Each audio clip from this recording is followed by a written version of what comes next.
Hello guys, welcome back to my YouTube channel SKM study a way of success. मैं हूं आपका educator Shivam Mishra. यार बहुत इंपॉर्टेंट क्वेश्चन है।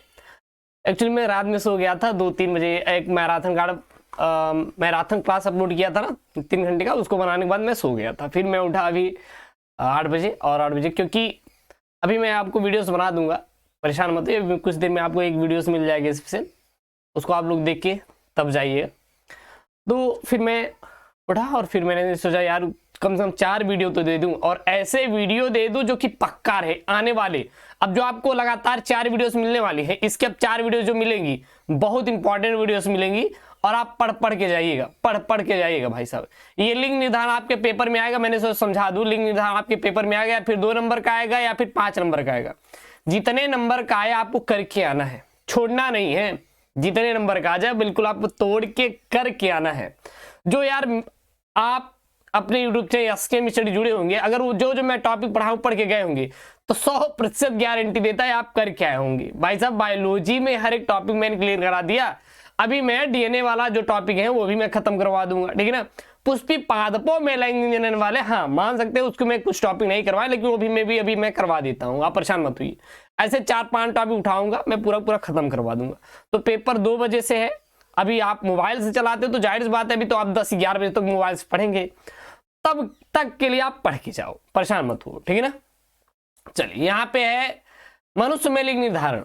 थोड़ा आप पक्षी में लिंग निर्धारण पढ़ लीजिएगा और मधुमक्खी में। इसको आपको पढ़ना है तो पढ़ के जाइएगा, मैं बता दे रहा हूं ये आपको पढ़ना है। अगर इस वाले को समझ लेंगे तो पक्षी में लिंग निर्धारण और मधुमक्खी में लिंग निर्धारण आप अपने से खुद ही पढ़ लोगे, तो इसको पढ़ने की जरूरत नहीं है। तो मधुमक्खी वाला आप खुद से पढ़ लोगे।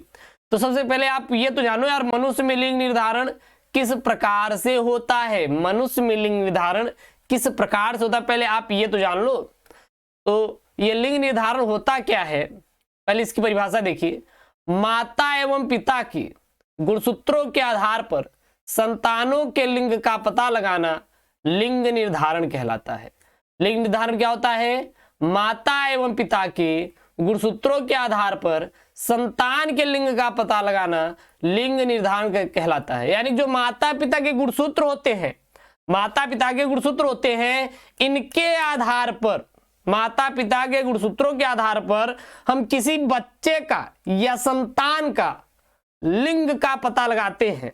माता पिता के गुणसूत्रों के आधार पर संतान के लिंग निर्धारण का पता लगाते हैं, जिसे हम लोग लिंग निर्धारण कहते हैं। क्या कहते हैं? लिंग निर्धारण कहते हैं, ठीक है ना। ये परिभाषा हो गई। माता पिता गुणसूत्रों के आधार पर संतान के लिंग का पता लगाना लिंग निर्धारण कहलाता है।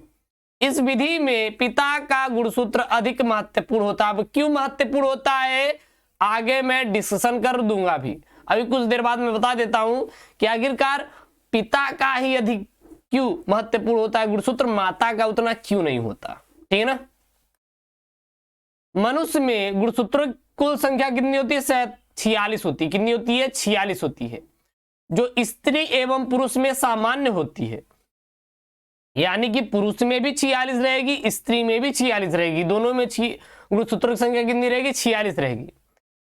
23 जोड़ी गुणसूत्र में से 22 जोड़ी गुणसूत्र समजात यानी कि ऑटोसोम्स होते हैं। अब इसको बात समझिएगा, देखिए ये कोई भी स्त्री है और यह आपका क्या है? पुरुष है, पुरुष है। इसमें 1 से लेकर 22 जोड़े गुणसूत्र यानी कि 44 गुणसूत्र क्या रहेंगे? समान रहेंगे। इसमें भी 1 से 22 जोड़े गुणसूत्र यानी कि 44 गुणसूत्र क्या रहेंगे? समान रहेंगे। बात समझना, जो स्त्री में रहेंगे वही पुरुष में भी रहेंगे। तो इसको हम लोग ऑटोसोम्स, ऑटोसोम्स मतलब दैहिक गुणसूत्र बोलते हैं। क्या बोलते हैं? दैहिक गुणसूत्र बोला जाता है। अब दैहिक गुणसूत्र का मतलब होता है ऐसे गुणसूत्र जो शरीर का निर्माण करते हैं, आपका बॉडी का निर्माण करते हैं। अगर आपकी 2 आंखें हैं, कान है, सर है, 2 हाथ है, 5 उंगलियां हैं, किसके वजह से हैं यार? ये दैहिक गुणसूत्र की वजह से हैं। यानी कि 1 से लेकर 22 जोड़ी जो गुणसूत्र होते हैं ये आपके बॉडी का निर्माण करते हैं। बात समझ आ रही ना? बात समझ आ रही ना?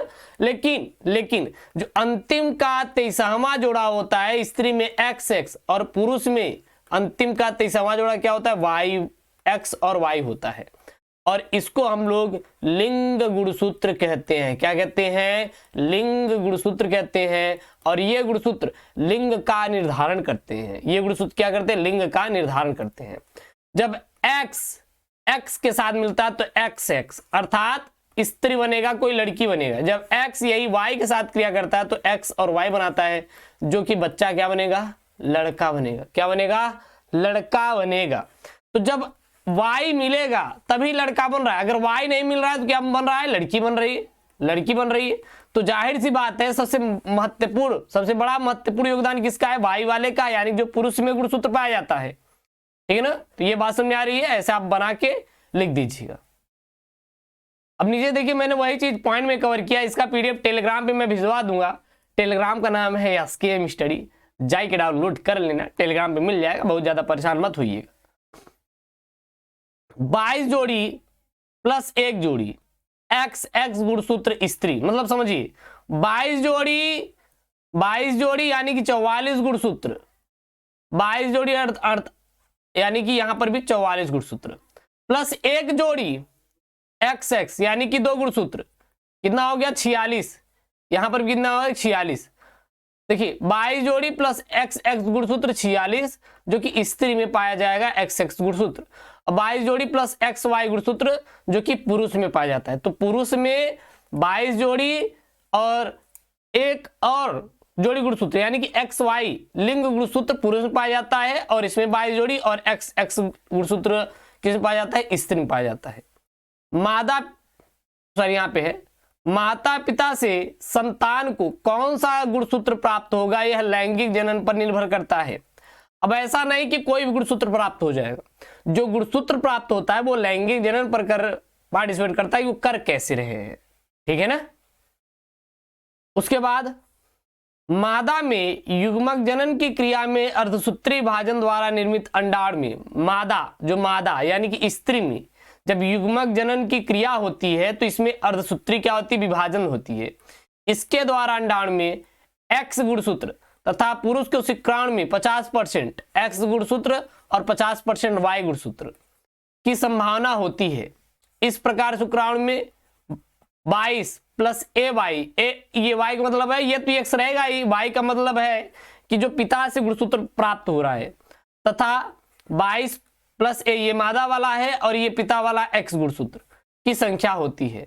अब निषेचन के समय यदि शुक्राणु Y गुणसूत्र X जो है ये माना A क्या X है, Y के साथ मादा अंडाणु से निषेचित होता है तो पुत्र बनता है। यदि शुक्राणु 22A का मतलब है X और ये माता के X है, ये पिता के X है, तब मादा अंडाणु से निषेचित होता है तो पुत्री का जन्म होता है। और इसी प्रक्रिया को क्या बोलते हैं? लिंग निर्धारण बोला जाता है। क्या बोला जाता है? लिंग निर्धारण बोला जाता है। तो इसे यार याद करके जाओ, ऐसे भी याद किए होंगे लेकिन ये रिवीजन हो जाएगा। बहुत इंपॉर्टेंट वाला टॉपिक है। छाप कराइएगा आज बायोलॉजी में, और मिलिएगा यहीं पे, मैं बैठा रहूंगा, मैं आपसे मिलूंगा कि हाँ देखिए जो मैं बताया था वो आप करके आए हैं कि नहीं। यार चैनल को यार सब्सक्राइब करिए, वीडियो को यार लाइक कर दीजिए। ओके दोस्तों, थैंक यू, जय हिंद।